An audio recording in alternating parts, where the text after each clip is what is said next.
গো, কতদিন হয়ে গেল তোমাদের রাজসভা বন্ধ? হ্যাঁ, আচ্ছা, মহারাজ যদি বেতন দিতে না পারেন তাহলে রাজসভা খোলা রেখে কি লাভ বলো তো? বলি বাড়িতে যা চাল আছে তাহের বেশি আর রান্না হবে না কিন্তু। হ্যাঁ, সেই জন্যই তো হিসেব করছি। বাড়িতে অপ্রয়োজনীয় যা যা জিনিসপত্র আছে সেসব বেচে দেব। আর বেচার মতো কিছুই নেই গো। দেখো, তুমি সব সময় আমার পরেই খাও, তাই আমাদের একটা করে থালা বাটি বেচে দিলে তো কোনো সমস্যা নেই গিন্নি। এই তোমার মাথা না কাজ করছে না। যাও বাইরে ঘুরে এসো, পারলে বাজার থেকে ধার করে হলেও একটু চাল নিয়ে এসো। দেখি যদি কোনো সহৃদয় ব্যক্তি চাল দেয়।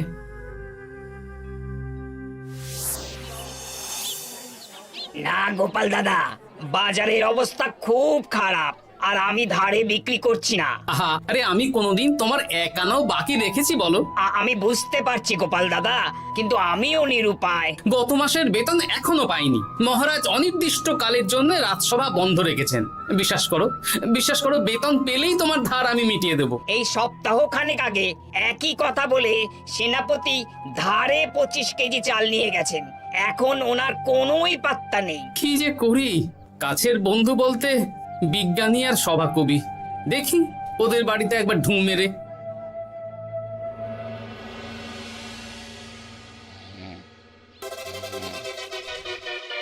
কৃষ্ণনগর কৃষ্ণনগর কৃষ্ণনগর শূন্য। হ্যাঁ, এবারে একটা মোহরও নেই। জাহাপানা সর্বনাশ হয়ে গেছে। কি হলো? পালে বাঘ পড়েছে নাকি? এই ঘুমের 12টা বাজিয়ে দিলে। জাহাপানা, এবারে কৃষ্ণনগর থেকে একটা মোহরও খাজনা আসেনি। হ্যাঁ, বলো কি? 1 মাস আগে বাৎসরিক খাজনা দেওয়ার শেষ দিন ছিল, কিন্তু এখনো একটা মোহরও খাজনা আসেনি।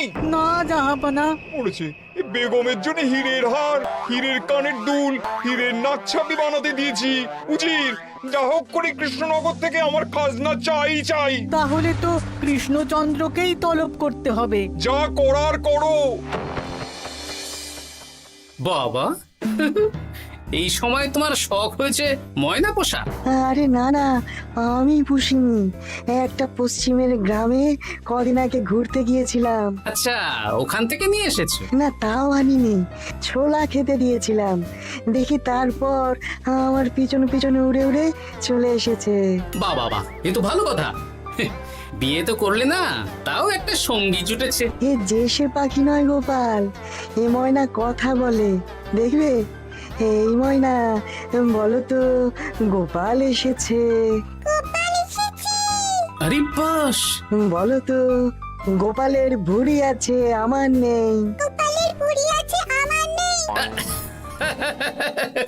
বেশ বেশ বেশ। এ ভোরবেলা আমার কাছে আসে, সারাদিন আমার কাছে থাকে, আবার সন্ধে হলেই নিজের বাসায় নিজে নিজেই ফিরে যায়। বুদ্ধিমান পাখি। ওই গ্রামে শাখে শাখে ঝাঁকে ঝাঁকে ময়না। বেশ, বুঝলাম। তা বিজ্ঞানী, তোমার কাছে আমি আসলে একটা দরকারে এসেছি। বলো কি দরকার? আসলে ওই টানাটানির সংসার চলছে, বুঝলে। বাড়িতে চাল বাড়ন্ত, কদিন পরে হাঁড়ি চড়বে না। তুমি কিছু পয়সা ধার দিতে পারবে? আরে এমন করে বলছো কেন? আমার তো সংসার নেই, এত খরচও নেই। তুমি বাড়ি যাও, আমি 2 বস্তা চাল পাঠিয়ে দেব। ধন্যবাদ বিজ্ঞানী, তোমার মতো বন্ধু পাওয়া মুশকিল। বন্ধুত্বে এইসব ধন্যবাদ দেওয়ার দরকার নেই, একে অপরের পাশে থাকলেই হলো।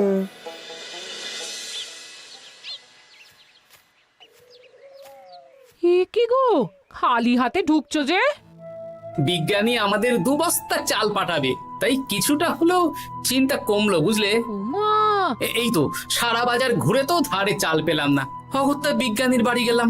উনি সত্যি তোমার বন্ধু? হ্যাঁ গিন্নি, জানি না কতদিন আমাদের রাজসভার সমস্যাটা চলবে। দেখি অন্য কোনো কাজে লাগতে হবে, বুঝলে। এই দেখো দেখো, যা করে তাড়াতাড়ি করো, এভাবে তো আর চলতে পারে না গো।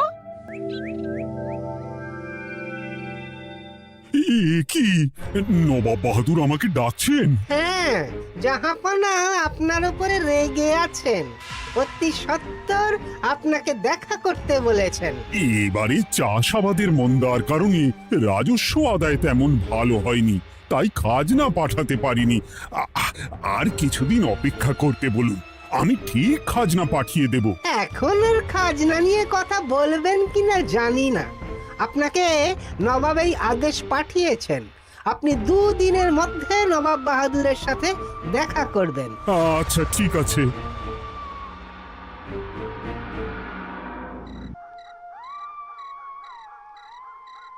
মহারাজ, এই বিপদের সময়ে আপনাকে একমাত্র একজনই সাহায্য করতে পারে, আর সে হলো গোপাল। আমি কোন মুখে গোপালকে ডাকবো বলো তো রানী? দীর্ঘদিন ওদের বেতন দিতে পারছি না। গোপাল এরকম স্বার্থপর মানুষই নয় যে নিজের কাজের সময় কাজী আর কাজ ফুরলে বাজি হয়ে যাবে। আপনি একবার বলেই দেখুন না। বেশ, তাহলে আগামীকাল সকালেই গোপালকে ডেকে পাঠাচ্ছি।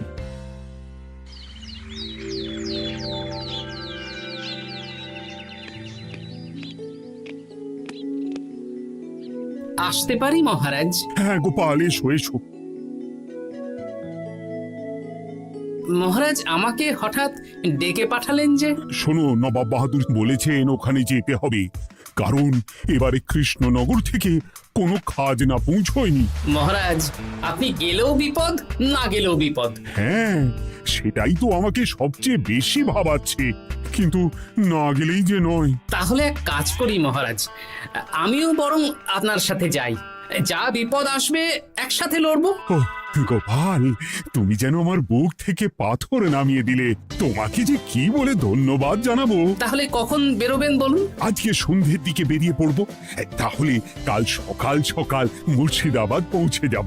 কতদিন থাকতে হবে তো কিছুই জানি না, তাহলে ওই 3-4টে জামা কাপড় ধুতি নিয়ে নেব, কি বলেন? হ্যাঁ হ্যাঁ, তাই নিও। তাহলে সন্ধ্যেবেলা রাজবাড়িতে এসো, একসাথেই বেরিয়ে পড়বো। আচ্ছা মহারাজ। বলি, তোমার কি মুর্শিদাবাদে না গেলেই নয় গো? আমাকে তো যেতেই হবে গিন্নি। জানি নবাব বাহাদুর কিভাবে ছক করে কল করে, তুমি সাবধানে থেকো গো। দেখো, আমি যখন যাচ্ছি তখন নবাব বাহাদুরকে এবার সাবধানে থাকতে হবে। হ্যাঁ, ঠিক আছে ঠিক আছে, মাথা ঠান্ডা রাখবে, বেশি ওস্তাদি করতে যাবে না। এমনিতেই আমাদের অবস্থা এখন ভালো নয়। আরে তুমি অতিরিক্ত চিন্তা করো না তো গিন্নি। জাহাপনা, কন্যাগুলো কবে আসবে? এখনো 2-3 দিন সময় লাগবে বেগম। এত সময় লাগছে কেন জাহাপনা? দেশের কোণে কোণে খুঁজে সেরা সেরা হিরে দিয়ে বানানো হচ্ছে, যে সময় তো লাগবেই বেগম। তাহলে তো অনেক খরচ হচ্ছে। তাও হচ্ছে বটে, কিন্তু তোমার জন্য আমি সব করতে পারি। আমাদের মুর্শিদাবাদের হীরালালের হাতের কাজ দেশের সেরা। আপনি সত্যি আমাকে ভালোবাসেন, আমার জন্য এত খরচ করে গয়না বানিয়ে দিচ্ছেন। তুমি খরচ নিয়ে এত চিন্তা করো না। কৃষ্ণনগর থেকে এই বছর ভালো খাজনা প্রাপ্য ছিল, কিন্তু এখনো একটা কানাকড়িও আসেনি। তাহলে আপনার গয়না বানাতে যা খরচ হবে সব আপনার সিন্ধুক থেকে দিয়ে দেবেন? না না না, কৃষ্ণনগর থেকেই আদায় করব, ওকে তলব করেছি। আচ্ছা, সহিস, গাড়ি ছাড়ো। যথাজ্ঞা মহারাজ।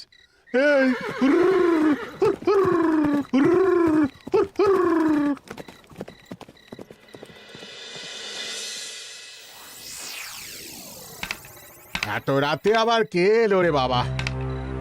খুলছি খুলছি।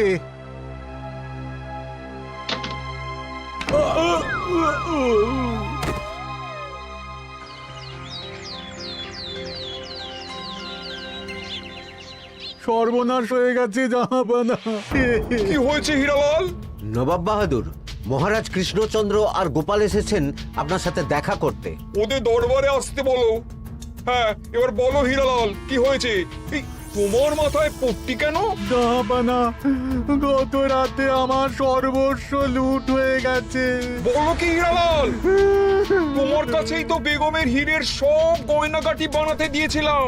হ্যাঁ জাহাপানা, সব গেছে। আমার মাথায় মেরে সব লুট করে নিয়ে গেছে। এবার আমি কি করব জাহাপানা? বেগম সাহেবা, আপনার গয়না যে হীরালাল শেখরার কাছে জাহাপনা বানাতে দিয়েছিলেন, ওনার সব লুট হয়ে গেছে। মানে? আমি এক্ষুনি নিজের কানে শুনে এলাম, এখন হীরালাল শেখরা এসেছে। আমি এক্ষুনি যাচ্ছি। কি করব জাহাপানা, আমার তো সব শেষ হয়ে গেল। আমি কোনো কথা শুনতে চাই না, আমার ওই হীরের গয়নাগুলো চাই। চাই বললেই তো পেয়ে যাবে না। এখন এই গয়না শুধু নয়, হীরালালের সব সোনা দানা চুরি হয়ে গেছে। সেগুলো খুঁজে পেতে হবে। বিগত কয়েক বছর আমার মুর্শিদাবাদে কোনো চুরি ডাকাতি হয়নি। প্রত্যেকটা গ্রামবাসী সুখে শান্তিতে আছে। বাইরের কোনো শত্রু আসারও সুযোগ নেই। গ্রামের সীমানায় দিন রাত প্রহরী থাকে। যদি এসেও থাকে পালাতে পারবে না। এবারে তাহলে চোরটা কে বুঝবো কি করে? এসব সামান্য চোর ধরার কাজ আমার কাছে নস্যি। জাহাপনা, আপনি যদি কৃষ্ণনগরের এবছরের খাজনা মকুব করে দেন, তাহলে আমি চোর ধরার ক্ষেত্রে সাহায্য করতে পারি। ঠিক আছে কৃষ্ণচন্দ্র, তোমার এই গোপাল যদি চোর ধরে দিতে পারে তাহলে এবছরের খাজনা মুকুব। আগে আমি ওই শেখরার সাথে একান্তে কিছু কথা বলতে চাই। বেশ, প্রহরী প্রহরী, তুমি গোপাল আর শেখরাকে একটা ঘরে নিয়ে যাও। আসুন। এবার আপনি চুরির ঘটনাটা বলুন। চুরি না, ডাকাতি। সে যাই হোক, বলুন বলুন। গতকাল রাতে, তারপর সকালে জ্ঞান ফিরে ঘরে গিয়ে দেখি সব ফাঁকা। আমার ঘরের সাথেই লাগোয়া দোকান। আচ্ছা, দেখুন, আমি আপনার কথা শুনে আর একটু আগের যা আলোচনা শুনলাম, তার থেকে মনে হচ্ছে এই চোর স্থানীয় চোর। কি করে বুঝলেন? কারণ বাইরের চোর হলে তো এত নিখুঁত কাজ করা সম্ভব নয়। চোর নিশ্চয়ই আপনাকে ব্যক্তিগতভাবে চেনে। হ্যাঁ, এবার মশাই আপনি বলুন তো, আপনার কোনো শত্রু আছে? না, শত্রু নেই তেমন। আমার সাথে কারো সম্পর্ক খারাপ নেই। আর আমাদের পাড়ায় সবাই ব্যবসায়ী, সবাই সম্ভ্রান্ত লোকজন। বেশ, তাহলে সব ব্যবসায়ীদেরকেই ডাকতে হবে। আমি নবাব বাহাদুরকে বলে দিচ্ছি, আপনি এখন আসুন। নবাব বাহাদুর, আপনি ওই গ্রামের সকল ব্যবসায়ীদের আপনার মহলে ডাকার ব্যবস্থা করুন। সবাই কিন্তু বেশ সম্ভ্রান্ত ব্যবসায়ী। সে হোক না, ওই গ্রামে তো সবাই ব্যবসায়ী, আর বাইরের কোনো লোক গ্রামে ঢোকেনি বা বাইরেও যায়নি। তাই যদি কেউ চোর থেকে থাকে তাহলে ওই ব্যবসায়ীদের মধ্যেই আছে। বেশ, আমি সবাইকে আমার মহলে নিয়ে আসার ব্যবস্থা করছি। আর একটা ফাঁকা বড় ঘর চাই, যেখানে চোর ধরার পরীক্ষা হবে। আর সেই ঘরে আমাদের কৃষ্ণনগরের ঘোড়া চোর ধরবে। হ্যাঁ, ঘোড়া চোর ধরবে? হ্যাঁ, যে ঘোড়ার গাড়িতে আমরা এসেছি সেই ঘোড়া। যদি চোর না ধরতে পারো তাহলে পুরো খাজনা তো গায়ের জোরে নেব, সাথে সাথে কৃষ্ণনগরটাও কেড়ে নেবো। আমার উপর একটু ভরসা রাখুন নবাব বাহাদুর, আর যা বললাম করুন। বেশ, শুনুন, এই ঘরে আমার এক প্রিয় ঘোড়া আছে, আর সামনে একটা বালতিতে ছোলা সেদ্ধ রাখা আছে। আপনারা সকল ব্যবসায়ীগণ একে একে যাবেন, দরজা ভিতর থেকে বন্ধ করবেন, আর ঘোড়াকে এক মুঠো করে ছোলা খাইয়ে ফিরে আসবেন। তারপর কি বাড়ি চলে যাব? না, সবার ছোলা খাওয়ানো হয়ে গেলে আমি ঘোড়ার কাছে যাব, আর ঘোড়া কানে কানে আমাকে বলে দেবে কে চোর। তাহলে আর দেরি কেন, সবাই একে একে যাও।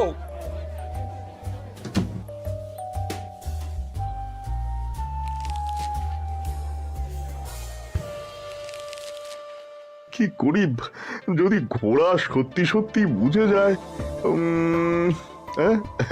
ছোলা খাওয়াবোই না। ব্যাস, ছোলা খাওয়ানো হয়ে গেল। এবার গোপাল বলো তো কে চোর? দাঁড়ান, ঘোড়ার মুখের কথা শুনে আসি। আমি বলে দিচ্ছি জাহাপানা, গোপাল এসব মশকরা করছে, সব মশকরা।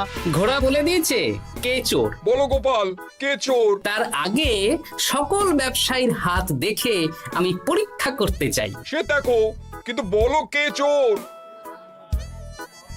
দেখি দেখি, না, দেখি আপনারটা। না, আপনিও না। না, আপনিও না। একই মশাই, চুরিটা তো আপনিই করেছেন, আপনিই চোর। কি উল্টো পাল্টা কথা বলছেন? আমি চুরি করিনি। হ্যাঁ, আপনিই চুরি করেছেন, তাই ভয়ে ঘোড়াকে ছোলা খাওয়াননি। কারণ আমি ছোলার মধ্যে রান্নার হলুদ গুঁড়ো মিশিয়ে রেখেছিলাম, তাই যারা যারা ঘোড়াকে ছোলা খাইয়েছেন সবার হাতেই হলুদ রং লেগে আছে। শুধু ওর হাতে নেই। ভাই, শেষে তুই? তোর মনে মনে এত হিংসা? ভাই মানে? আরে ও তো আমার খুড়তো ভাই পান্নালাল, ওরও সোনা গয়নার ব্যবসা। ব্যাস, এবার তাহলে বলেই দিন পুরো ব্যাপারটা, কারণ এখান থেকে পালানোর কোনো পথ নেই।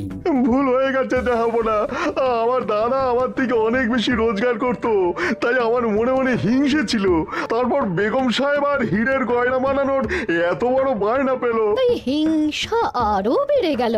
আর তুই চুরি করলি? চুরির সব জিনিস কোথায় আছে? আমার বাড়িতেই আছে জাহাপনা। সাব্বাস গোপাল, সাব্বাস। তোমার কি বুদ্ধি! তাহলে জাহাপানা, কথা মতন আমাদের এই বছর তাহলে খাজনা দিতে হচ্ছে না। না, কথা যখন দিয়েছি তখন আমি তো আর কথার খেলাপ করতে পারি না।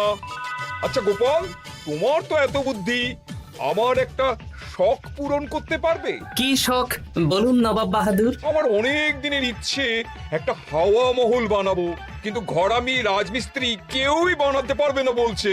তুমি কি বানিয়ে দিতে পারবে? আগে পারবো জাহাপনা, কিন্তু তার বদলে আমি কি পাবো? আগামী 5 বছর কৃষ্ণনগরের খাজনা মুকুব, আর তোমাকে আমি 100 মোহর উপহার দেবো।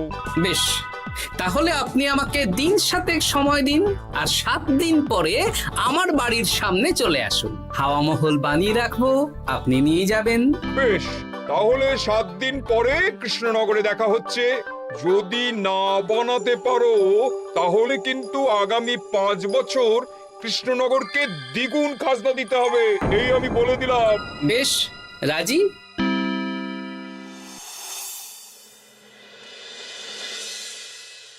বেশ তো বড় মুখ করে বলে দিলে হাওয়া মহল বানাবে। রাজি রাজি। এবার যদি না বানাতে পারো, সব তো উল্টে যাবে। আপনি চিন্তা করবেন না মহারাজ, নবাব বাহাদুর আমাকে প্যাঁচে ফেলতে চেয়েছেন, তাই আমিও ওনাকে ঘোর প্যাঁচ দেব।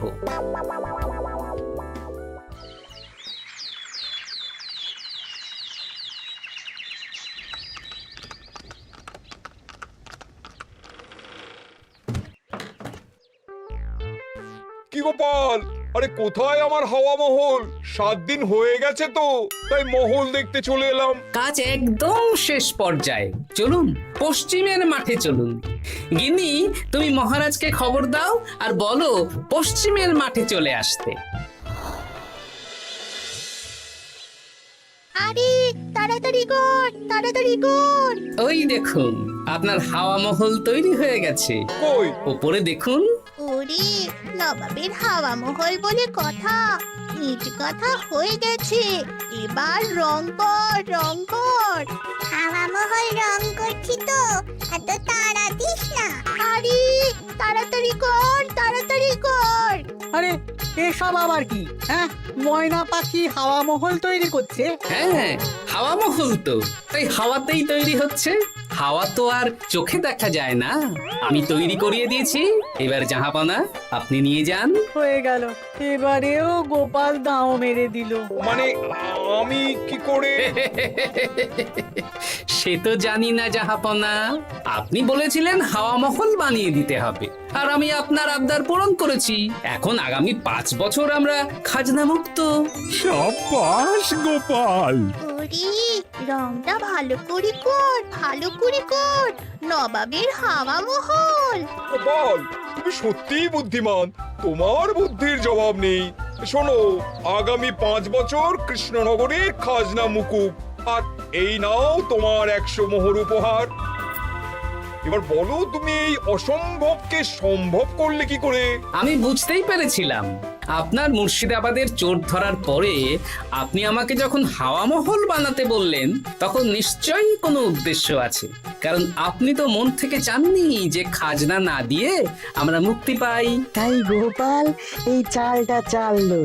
যদিও আমি গোপালকে একটু সাহায্য করেছি। কিরকম সাহায্য? কদিন আগে আমি বিজ্ঞানীর ঘরে গিয়ে দেখি একটা ময়না হুবহু মানুষের মতন কথা বলছে।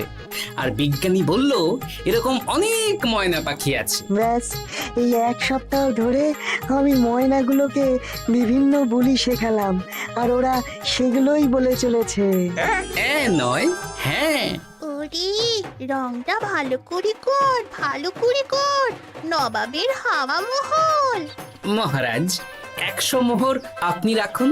আমাদের সব সভাসদদের এই মোহর থেকেই আপাতত বেতন দিয়ে রাজসভা শুরু করুন। ধন্যবাদ গোপাল, তোমাকে আমার সভাসদ পেয়ে আমরা সবাই ধন্য। আর বিজ্ঞানীকেও।